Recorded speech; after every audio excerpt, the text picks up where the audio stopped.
안녕하세요. 노국공주의 버찌와 살구입니다. 오늘 저희는 작년 8월에 출간된 쿠즈민의 날개라는 작품을 한번 읽어보려고 하는데요. 이 작품 같은 경우에는 20세기 러시아 문화 작품이고 국내에 잘 알려지지 않은 작가의 책이다 보니 저희도 한번 즐겁게 읽어보는 시간을 가지려고 해봤습니다. 네, 이 작품의 작가인 미하일 쿠즈민은 1872년 태어난 작가예요. 그래서 우리가 보통 러시아 은세기 작가로 분류를 하는데 은세기 중에서 특정한 어떤 상징주의, 아크메이즘, 미래주의 이런 유파에 속하지는 않는 작가입니다.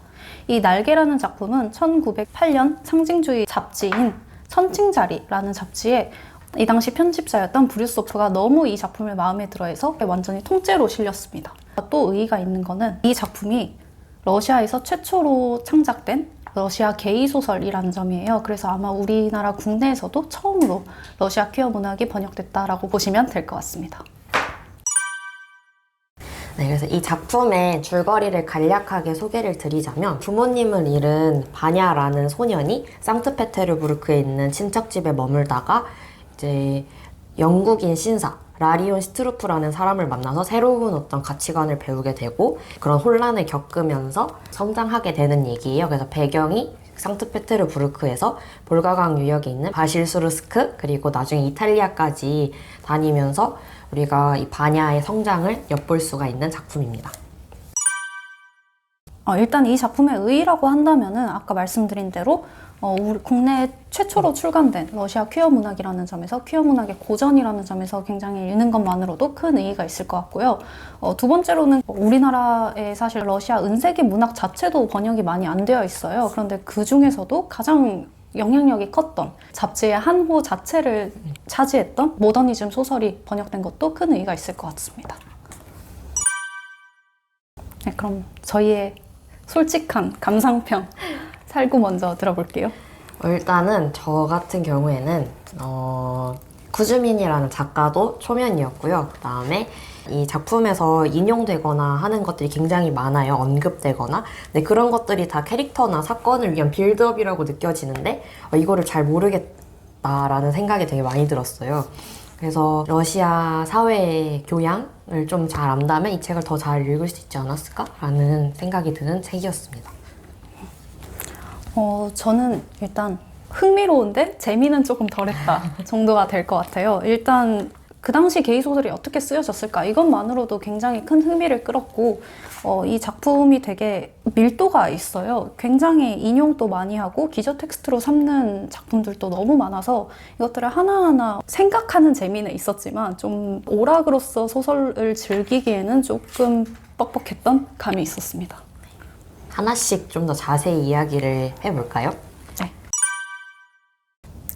일단 이 소설 자체가 러시아 퀴어 문학의 고전이라고 홍보가 됐던 만큼 거기에 조금 주목해서 볼 수 있을 텐데 되게 은연중에 가지는 선입견이 있었어요. 퀴어 소설이 고전이라고 하면 아마 본인의 욕망을 솔직하게 표현할 것이고 굉장히 욕망을 그대로 노출하는 장면들이 많이 나타날 것이다 라고 생각을 했는데 오히려 그런 점들은 되게 적었고 굉장히 이성적이고 약간은 교조적이고 현학적인 느낌으로 이성끼리의 사랑만이 인정이 되는 것이라면 어떻게 해서 인간의 몸은 같은 성을 사랑할 수도 있게 지어진 것이 이러한 고민들이 조금 이어지면서 종교적인 물음들에 반박을 해나갑니다. 그리고 바냐도 막 자기 마음을 이렇게 막 솔직하게 얘기하기보단 나는 저자가 너무 좋아, 막 사랑해, 그를 갈망해 막 이런 식으로 얘기는 하지 않고 되게 간접적으로 표현하는 게 많은 것 같아요. 그리고 여기서 되게 결정적인 장면으로 등장하는 게 있죠. 이 표도르와 라리온이 함께 관계를 맺는 사이다라는 것을 바냐가 알아차리는 장면이 있는데 그 장면이 굉장히 결정적으로 나오는데 사실 결정적인지 잘 몰랐어요, 저는. 네, 되게 암시적으로 나와요. 그 장면이 그대로 나타나는 게 아니라 엿듣고. 그러니까 뭐라 해야 되지? 그 옛날에 고려가요에 뭐 회해야 비가 내 손목에 닿더이다 이런 수준이랄까? 성소수자들이 겪는 사회적인 억압 같은 거를 것도 되게 리얼리즘적으로 묘사하지 않아요.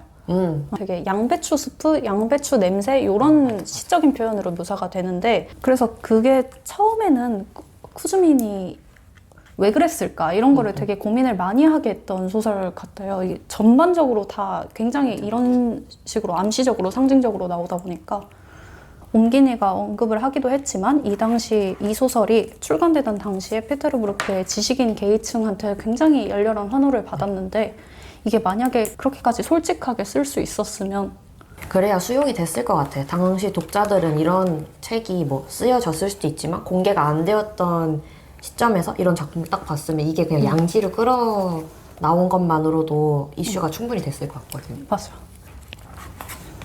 근데 이 작품이 그래도 그 바냐의 성장 자체로도 좀 의미 있는 작품인 것 같아요. 그러니까 처음에는 자기를 되게 싫어하잖아요. 근데 이게 좀 시간이 작품에서 생각보다 많이 지나가는데 분량에 비해서 제가 이제 중간에 막 거울 보면서 뭐 거기에는 뭐 좀 어떻게 생기고 어떻게 생긴 내가 서 있었다 뭐 이런 소년이 서 있었다 이런 장면도 나오거든요. 그러면서 자기를 인식해가는 과정이 그런 사랑에 눈 뜨는 것과 같이 가는 작품인 것 같아요. 그게 바냐한테 날개가 돋아나는 것으로 성장이 묘사가 되는데 그것도 되게 서정적으로 잘 그려진 것 같아요. 그리고 라리온이 이미 자기 눈에 그 날개가 보인다라고 하잖아요. 본인만 모르고 있는 거죠. 그리고 보면 이 바냐의 몸이 되게 성장하면서 아름답게 변하는데 그거를 의식하는 게 본인이 아니라 먼저 다른 사람들이 얘기를 해주죠. 너 몸이 정말 아름다워 라고. 그 시대에는 그런 칭찬을 많이 했나 봐. 전 좀 그럴 것 같아요. 저도요. 누가 너한테 와서. 아니 뭐 한편으로 보면 말씀하셨던 것처럼 이 사람들이 살짝 그 성소수자 내에서도 많이 기득권이고 많이 지식인층이에요. 근데 그렇게 다 갖춘 캐릭터가 아니라면 동성애가 그렇게 주요하게 언급이 되지 않았던 시대에는 캐릭터를 만들기가 어려웠을 것 같아요. 저희끼리 말한 거기도 한데 라리온이 너무 똑똑해요. 맞아요. 너무 다 가진 사람, 이미 다 깨우친 사람. 맞아. 약간 인도하는 자. 그리고 라리온이 어떤 본인의 파트너를 택하는 장면도 되게 시혜적으로 나타나요. 막노동을 하는 어린 소년들을 라리온이 픽 하는 느낌인데 이것도 되게 그래서 그 농민이거나 하는 사람들은 선택받는 위치에 있는 거죠. 그리고 그것도 있잖아. 이거는 이성의 커플이었던 것 같은데 어떤 약간 젊은 농노? 젊은 평민 커플이 약간 몰래 만나서 관계를 가지는 걸 얘가 어떻게 얼핏 봤나 얼핏 들었나 뭐 이러잖아요. 그러니까 그러니까 신분 차이에 따라서도 그런 욕망 표출이 되게 그려지는 방식이 다른 것 같아요. 라리온네는 그런 사우나에서 은근히 약간 이런 식으로 묘사해주고 쟤네는 이렇게 막 헛간에서 뒹군다 이런 식으로 그려버리니까. 그리고 사실 우리는 헬라인이다라는 어떤 문장 자체도 우리가 너무 좁다.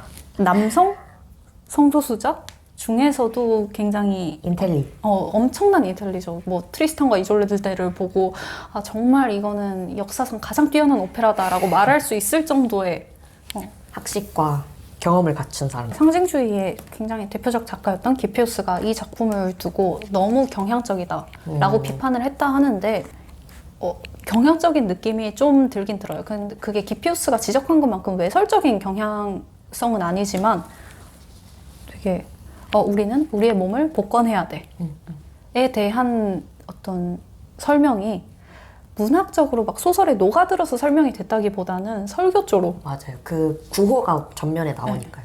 그리고 되게 길어요. 한 명이 말을 약간 설파하는 느낌으로 거의 뭐 등장해서. 웅변이에요. 말 이만큼씩 하잖아요, 한 번에.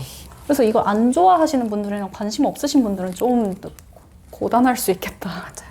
였습니다. 그게 진짜 라리온이 입을 열면 그 분위기가 엄청 세지는 것 같아요. 그러니까 라리온이 크게 매력이 없어요. 이게 좀 사람이 흔들려야 되는데 라리온은 고민하지 않아요. 이미 절대. 뭐 다 알고 있고 뭐 앞서가 있는 일단 얇기 때문에 이거를 딱 집었을 때 부담이 진짜 없고 저 같은 경우에 또 이거를 그냥 아침에 일어나가지고 뭐 할 거 하다가 한번 읽어볼까 하고 좀 읽고 덮어놨다가 좀 읽고 되게 나눠서 봤어요. 그래도 될 것 같아. 파편적이어서 좀. 그래도 전혀 부담이 없는 책이었습니다. 그냥 디자인적으로 얘기를 하자면 저는 표지는 마음에 굉장히 들었어요. 아, 맞아. 이거 너무 예쁜 것 같아요. 근데 아쉬운 점은 아까 말도 했지만 조금 띠지 같은 거. 임팩트가 하나 이렇게 있으면 좋겠다. 이게 약간 감성 느낌이라 좀 눈에 안 띄는 느낌이 있는 것 같아요. 하지만 인스타, 공스타그램 뭐 아니면 데스크테리어 할 때는 정말 좋을 것 같다. 컬맞춤이야. 좋은데? 그냥 이 책 이후로 조금 더 러시아 퀴어 문학이나 아니 페미니즘 문학이나 이런 지금 국내에 번역이 안 된 문학들이 많이 번역이 됐으면 하는 마음입니다. 네, 이렇게 해서 날개를 읽고 자유롭게 감상을 이야기해보는 시간을 가졌는데요. 어떠셨나요?